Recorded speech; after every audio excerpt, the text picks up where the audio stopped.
My name is Dr. Sue Sanger, and I'm a landscape ecologist working on contract for Statlium Government Services.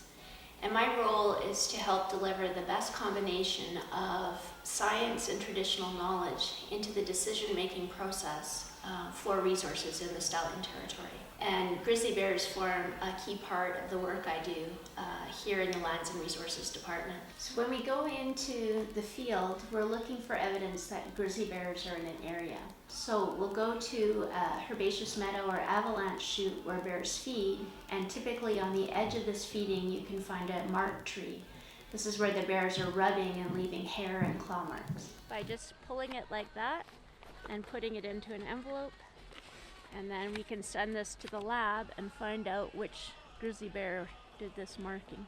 One of the things we have learned in our work with grizzly bear is how important the grizzly bear is as an umbrella species for the Statlium culture.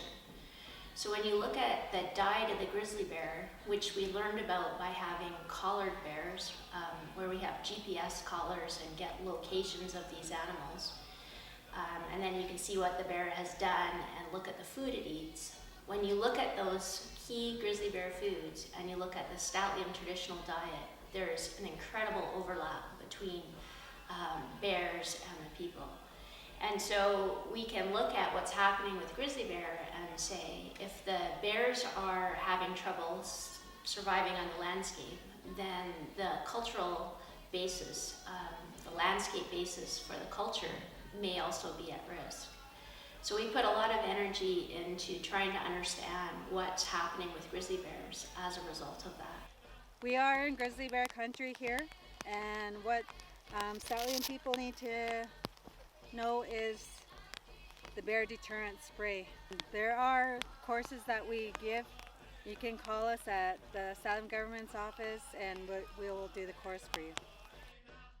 So when BC Hydro flooded the Bridge River Valley and the dams were put in, that took away a bunch of really critical habitat for all kinds of wildlife. We lost really important valley bottom, river, streamside habitat. We lost prime grizzly bear habitat, movement corridors across that valley. And so the floods took away all of that land.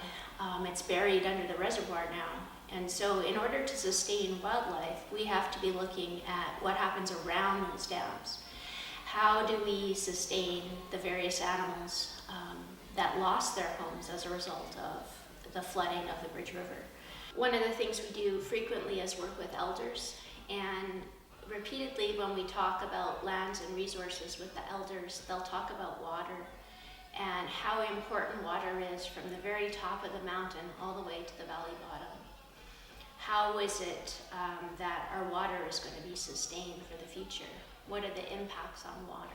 In addition, we have started a project with the elders on plants.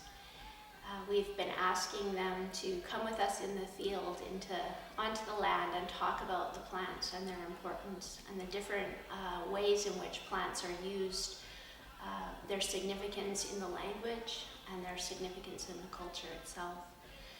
All of these things tie together on the landscape. So how do we plan for the future generations by taking into account what we know from the science on these various elements, what we know from the elders and from the teachings, and how do we bring that information forward to communities and to the chiefs so the decisions they make about resources and development will be decisions based on the facts and based on the best available information.